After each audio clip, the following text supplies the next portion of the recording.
And thank you, Larry, for inviting me to speak for a few moments here today. An important topic, an important conference, important interests, important times, interesting times for all of us. Larry was kind enough to give me a long list of things that he suggested I talk about. All these green things on here are the things, why conservatives should care about renewable energy, what's the impact of the MPSC, what's the utilities' role, solutions to finding energy development, getting government out of the way, competition, the future of energy policy. It'd be nice to know my story on how I got to where I am on renewable energy and your thoughts on the solar tariff that is kind of the central focus right now. Representative, good to see you. So I've reduced all of those to kind of five topic areas I'd like to talk about. But first I'm going to hijack your theme, Larry. He also suggested that the theme today for this time for us is the dispelling the myths of renewable energy. I'd like to hijack that and change it to dispelling the myths of resisting technological change. Dispelling the myths of resisting technological change. So like I said, I've kind of reduced all those things that Larry wanted me to touch on into 5 areas. First, I'll cover my story a bit, and then I'll talk about choice and introduce to you the concept of going from generation 1 choice to generation 2 choice and my perspective on that. Then we'll talk about synergy and dependence and how for us to be successful, those of us who want the maximum amount of choice, want the maximum amount of freedom, want the maximum amount of smart energy, must be synergistically connected and, frankly, interdependent with a properly regulated utility. And then we'll talk about regulation and oversight and what I think are the main elements there that we need to pay attention to. And lastly, I'll introduce you to a acronym. I'm kind of famous for, famous in my own mind, of having business cards that have certain messages on them to make points. And one of them is this, and I hand this out often. I often hand it out, well, I'll tell you what's on the other side is this. Hope you have a blessed day. And then underneath that it says, you always find what you're looking for. That's what that acronym stands for. You always find what you're looking for. And I'm here to tell you that nobody has ever proven me wrong. You always find what you're looking for. And so I'll end my final 5th point with this one. And then I have another card that I give out often.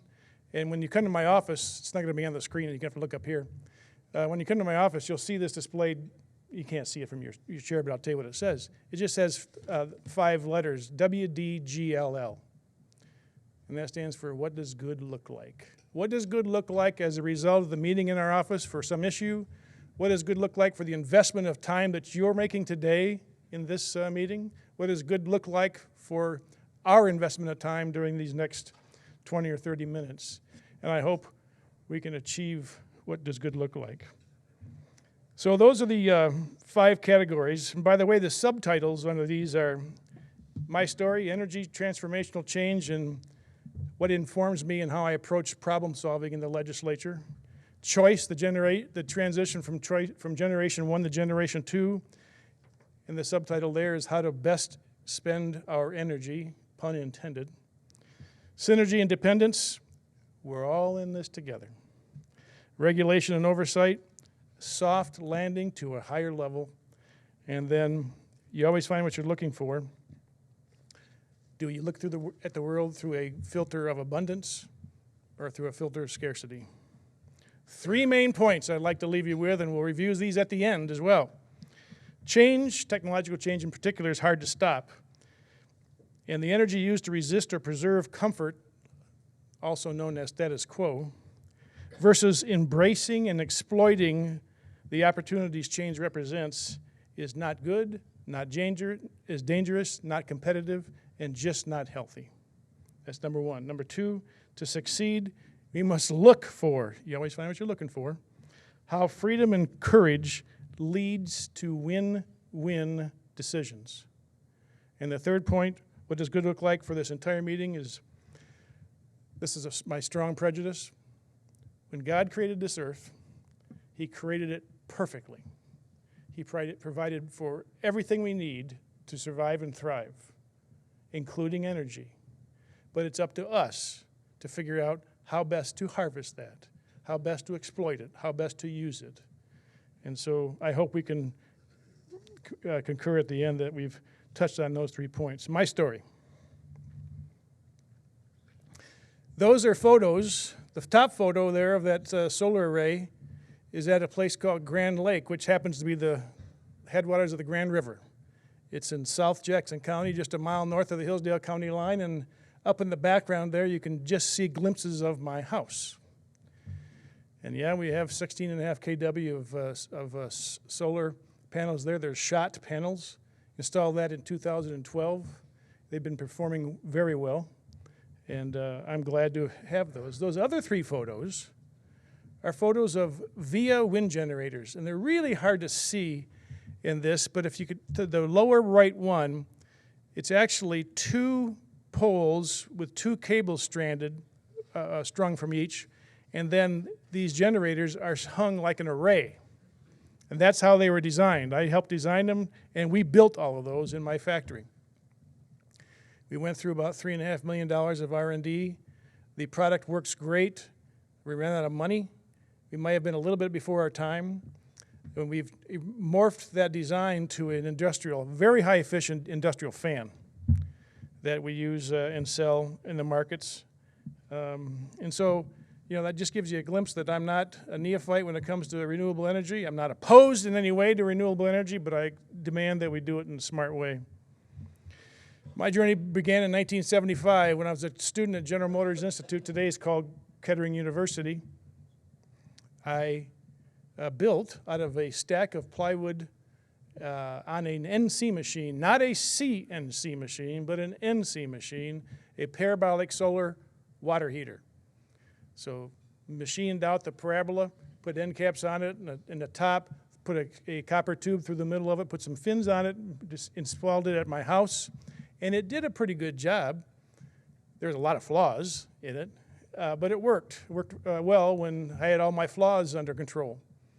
But that was my beginning of searching and seeking and understanding renewable energy.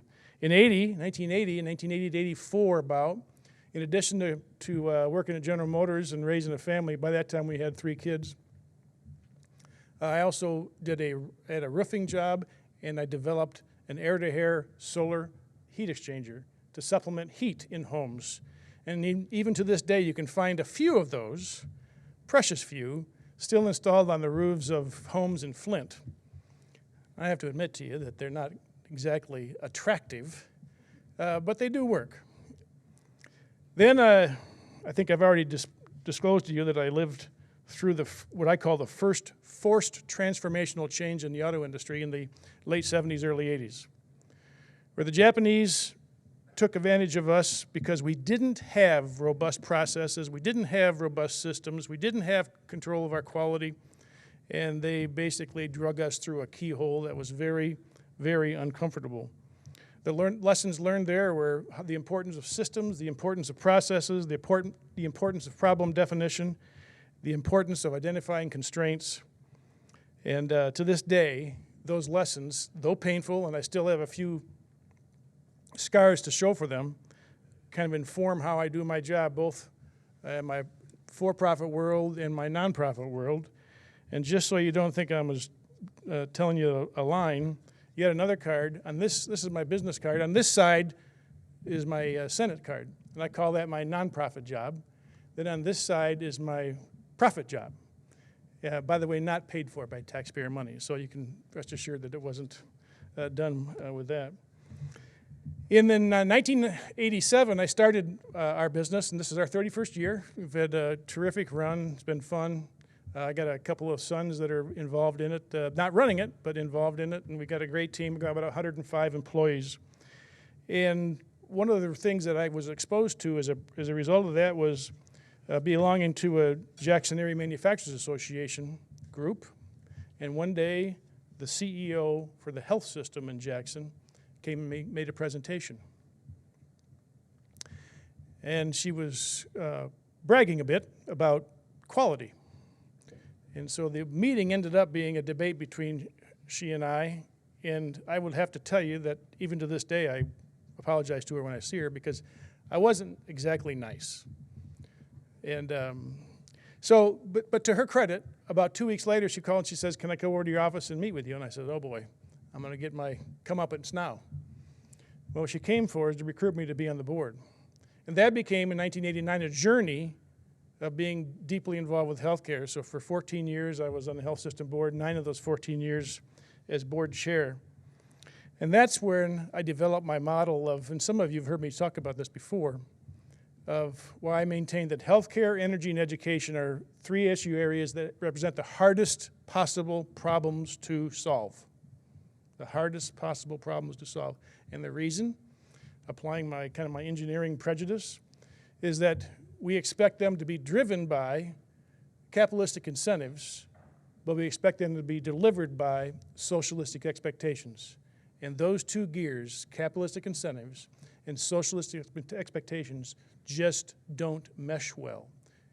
Energy, healthcare, and education. In 2008, I already told you about, we started building these via wind generators. What a learning process that was, and left me with a bit of a hole in my bank account. In 2010, after 25 years of asking my wife if I'm thinking, or saying to my wife, I'm thinking about running for office, and for 24 years she said no. The 25th year she said maybe. So I stuck my foot in the door before she got it closed and ran for office and was elected to the House. I already mentioned that 2012 we installed that solar array, which brings us to today. And I have the privilege of serving in the Senate and being intimately involved in a small way generally on some very major issues, healthcare and energy. And that's why we're here today to talk about it.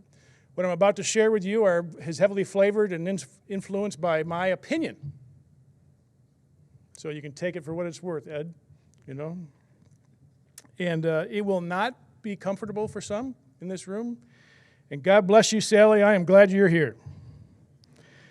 And it will leave us with more questions than answers. So this is a graph that I know it's hard for you to see, but I can get the essence of it. On the horizontal axis is time, and it starts in the 1970s. On the vertical axis is pain and gain of transformational change. And as time goes on, the pain and gain of transformational change actually increases over time. The auto industry, for example, is shown on here 4 different times, and they're about ready to get into their 4th one, and that is when we fully embrace autonomous vehicles. And when that happens, the entire industry goes upside down. The analogy that I draw for why we're here today is energy has gone through at least 3 and maybe 4 transformational changes in since 1975. And wind, and we're not going to talk about it today because it's a little bit outside our wheelhouse, but when storage becomes reasonable, affordable, engineering efficient, and practical, that is another transformation that none of us can really predict what will change. But before then, there's this notion called choice. And now I'll put that picture on there so you can pay attention to me and not look at the slides anymore. And I'm here to advocate that we talk about this transition from, I call it Generation 1 choice to Generation 2 choice. And how best do we spend our energy? How best do we spend your energy? Generation 1 choice, if we were honest, was primarily driven by opportunities to exploit pockets of excess generation availability resulting from changes primarily in regulation. It was not necessarily driven by innovation and cost improvements, though very real and material cases can be found where costs on a localized basis have been enjoyed and continue to be enjoyed. But most of the improvements were a result of regulation changes and improvements in the operations of generation plants on the margin. I maintain that Generation 1 was defined as choice to access to generation or to alternative energy suppliers. I maintain it was probably not going to last forever, and it was likely destined for declining long-term value.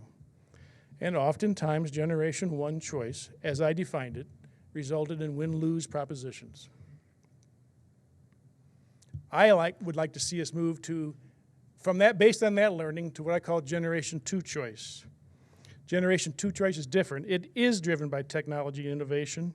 It's defined by me as choice to access distribution, or freedom to access distribution. And it offers both real and sustained opportunities for cost and reliability improvements. But to be successful, Generation 2 requires a willing and highly valuable, nearly irreplaceable partner, and it's called a regulated utility, because their focus and highest value, which we'll discover in a moment, if you follow with me a minute, is their highest value added to the entire energy spectrum is on the distribution side. Generation 2, if done properly, can create a win-win relationship if it's properly regulated. Generation 2 will result in outcomes hoped for in Generation 1, and I believe even better, and these outcomes will become ubiquitous, helping every customer and every aspect of the energy delivery system to enjoy, including, and very critical, our own utilities. We could continue to focus on Generation 1, and it would take an enormous amount of energy and never produce the benefits of what I call Generation 2 choice. Separation of assets. Separation of generation assets, as highlighted in Dr. Wolfram's, Gary and I are very close friends, his report that you guys have all got in front of you. As distributed generation builds via embracing Generation 2 choice, will become natural as long as we do not regulate in such a way that we inhibit or prohibit access to the distribution network. It will become successful if we regulate in such a way that we do not prohibit or inhibit access to the distribution network. Distributed generation, I'm going to start calling it DG because it just takes too long to say that, does not mean unconnected or independent. In fact, for DG to fully mature and deliver its maximum value, the relationship between DG and sophisticated distribution will be viewed as interdependent, I say almost synergistic. We've just covered 2 of those 5 points. The third one, caught in the net of synergy and dependence. This is where we're all in this together. If I were invited, I was disappointed. Well, if there are any stealth surrogate representatives in the room from the utility industry, you don't need to review yourself, but I'm talking to you, so you can take it back. And this is not something I haven't already shared with Jerry Anderson and Patty Poppy, for instance. But if I were invited into a boardroom of a utility, I'd be advocating for the following. Protect our most valuable asset in the energy arena. That's the customers. I'd be advocating for asking the regulatory migration toward a model focused primarily on how to support and ensure DG is successful. That's uncomfortable. I'd advocate for DG to succeed. For DG to succeed, regulated utilities must continue to own, manage, and invest in what will become the most important and valuable aspect of our energy delivery spectrum: customers, distribution. I'd advocate for distributed generation to succeed. Distribution, regulated utilities, will become very interdependent with distributed generation investors. Interdependent, and including a high level of synergy. Efficient and effective delivery of energy where and when it is needed. I'd advocate for the recognition of business model changes necessary to accept the highest value added notion of a regulated utility will be the aggregation. This is the highest value added, I believe, a regulated utility provides. The aggregation, directed delivery, purity and quality, and speed and ease of access of energy. Additionally, regulated utilities will be heavily invested in the development of highly refined and proprietary predictive analytics and other software tools for real-time value-driven decision algorithms. These functions and others will represent very major research and development investments for utilities. Then lastly, and the one that probably will create the most discomfort, I'd be advocating for a major change in the compensation model that takes into proper consideration the investments, the risk, the unique capabilities and service, and the value proposition that affords the overall industry to exploit technology as it affords opportunities to increase access, drive down costs, and become more and more environmentally friendly. What does that mean? Advocate to transition from an asset-based compensation model to a value-based compensation model. We probably won't be able to get rid of all of the asset base, but more and more moving toward a value, and it's not easy. It'll be strongly resisted, but it is the only way we can align incentives to allow distributed generation and technology as it comes on board to be fully utilized. The parallels to the auto industry are instructive. We can't stop the advancements of technology. We have a choice to make, and that is to resist the change or embrace and exploit the change. This does lead to some questions, however. How do we direct regulators to navigate this disruption and be flexible enough to ensure utility success? Who owns the most valuable, utilities own the most valuable portions of the entire delivery system. I've already referred to that. That's the customers. How do we regulate to improve efficiency of the processes, preserve the ability for investor-owned utilities to earn adequate returns to ensure access to capital? How do we do those things? Through regulation. I hope I'm making my point that distributed generation, to be successful and manifest to its fullest capability, meaning a lot of freedom, requires, this is the irony, requires careful regulation. Which leads me to point 4, and that is this notion of regulation and oversight. I believe regulation and oversight are more important than ever, not less important. There, I put a plug in for you, Sally. But for the purpose of a soft landing to a higher level. A soft landing to a higher level. We cannot stop technology. Accept that graph, that the longer we resist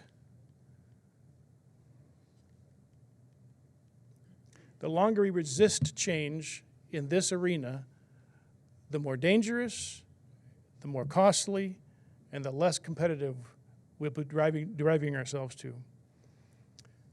We must have freedom. Freedom drives innovation, and freedom is messy, which is the reason why we need regulation to navigate through the messiness. Again, the irony is, and I believe this to my very core, that for renewable energy, distributed generation in particular, to be successful, so we spread out the load and spread out the ability to capture what God has already given us. We just haven't figured it out yet, but we're getting there. For that to occur, we're going to have to partner with and become very dependent upon our utilities and their regulation, and our regulators. I believe that establishing a robust process and a robust outcome on if and how to determine if a freedom-oriented tariff or contractual arrangement between utilities and distributed generations is critical. In other words, before we move any further, before we approve any IRP, before we approve any material CONs, I think we have to put those and hit the pause button, and we've got to resolve this question about how do we best provide freedom in the industry of distributed generation to the distribution market and know whether or not there should be a tariff, and if there is, what's fair. And until we figure that out, we will not have the right signals to be able to predict, to be able to measure, and to achieve what I consider to be that softer landing to a higher ground. If we don't get this right, it will result in thwarting innovation, probably result in long tails of potentially obsolete asset costs, and of course, it doesn't take a rocket scientist to figure out that this could strongly impact our ability to be competitive. Getting it right means a comprehensive, multidimensional assessment of cost and value, especially including analysis of time-driven use and availability models. This is not going to be simple. To do it right, it's very complex. And I believe the valuation models for utilities that embrace this idea will be more like software companies and high-tech companies than brick-and-mortar companies. When we can design a system of integrated distribution where the utilities own the customers, that's fine. And they can offer a suite of services never thought of before if they embrace, I just got a ringing in my ear, if they embrace the technology that is either readily available today or about to be readily available. And again, back on the business of regulation and oversight, equally important is this transformation from an asset-based compensation model to one heavily weighted on value. And also, the legislature is going to have to take an active role here because we're talking about big changes. We're talking about making sure, let me hit the pause button for a moment and address specifically the 2016 energy bill. The 2016 energy bill is not perfect. Nobody in this room would raise their hand and say it's perfect. But it does pretty well provide the tools for us to reach for and asymptotically approach perfect. The real question is whether or not we've got the courage to use those tools, or do we hide behind them by redefining them? What I mean by that is the IRP, for instance. There was a fair amount of effort put into defining what that is, but not near enough. Not near enough. And I, frankly, I respect and am concerned a bit for our regulators and what they finally decide in terms of how to use that tool and all the tools involved in it. If we don't have enough courage to use those tools, then shame on us, because they're there for us.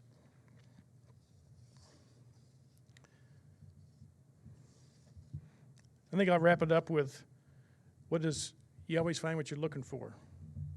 Do we look at the world through a filter of scarcity or abundance? Well, I think you probably would know my preference there. I think the world's all about abundance, and we just don't sometimes figure it out. Energy issues, as I've shared with you before, are like education and healthcare. They're the most complex of problems to solve, and I think I did my best to explain to you why. Some believe that the future of energy costs can only go up.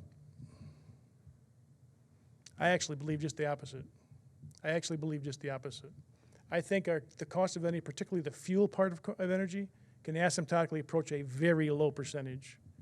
I also believe properly distributed, properly deployed, and properly integrated, and this is why I exhort everybody in this room and beyond this room to embrace the notion that we must have a healthy regulatory environment, particularly on the distribution side, so that the rest of the world who wants to get involved with distributed generation technology can actually deploy it. And then my exhortation to you, Sally and Mike and the commission, is making sure that as you are contemplating and deliberating and creating rules, that we are maximizing the amount of freedom available for such. And if we don't do that, then we are not going to be making the advancements that I believe are available to us. So as we contemplate our options, we must consider a couple things. First of all, legislative action. To me, in my world, there's only three reasons to take action legislatively. One is to solve a problem, two is to exploit an opportunity, and three, both. And if you can't talk about any legislation in the terms of one of those three, then it's a strong suspicion that we probably shouldn't be doing it. Speaking of freedom, regulation must be exercised with strong deference toward more freedom versus more limitation or restriction. Strong deference to freedom versus the natural tendency to stay comfortable in status quo. Freedom is messy.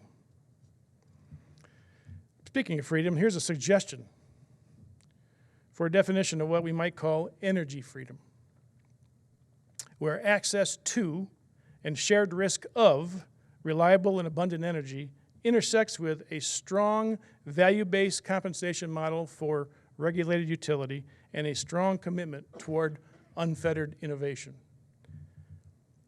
The energy industry has gone through, I think, 4 transformational periods over the last 30 years, about ready to go through another one. And of course, as I mentioned a moment ago, we won't talk about the ultimate one, where storage becomes ubiquitous, but just the next one, and that is the continued advancement of most of the technology that you guys and gals represent, is just going to continue to make it more viable as time goes on. And for that to happen, that's why that intimate relationship with access, free not meaning free cost, but meaning once you've met the hurdles and agree on a contract, access and not restricted, is so important in the regulatory scheme. Our jobs as leaders, I believe, our most important job is to help people get comfortable being uncomfortable, because the speed of technology change is not going to slow down. I've used the word freedom 3 or 4 times today. It's one of my 5 favorite F words. The rest of them are freedom to fail fast, forward, and frequently. Freedom to fail fast, forward, and frequently. And we will have a natural tendency to want to stay back into our comfort world, and if we do, we will miss opportunities to exploit those that are available to us. So I'm going to go back to my 3 main points and then stop. Change is hard, but the alternative of resisting change, the costs are too high. We can choose to try to preserve our comfort zone, preserve status quo, but I believe what we should be doing is embracing and exploiting in a completely positive way the opportunities represented by technology today, particularly in the energy field. I also believe it about healthcare, and I also believe it about education, but that's probably too much for this conversation. To succeed, we must look for. You always find what you're looking for. We must look for how freedom and courage can lead to win-win relationships. We must look for ways to encourage a very important part of our energy delivery spectrum, that'd be distribution, and that's the connection with customers, that needs to be regulated, and how to do that in a way that they can reach a soft landing at a higher spot. And we can exploit all the technology available and all the magnificent resources that God created when he created this world. And that's the 3rd one. What does good look like?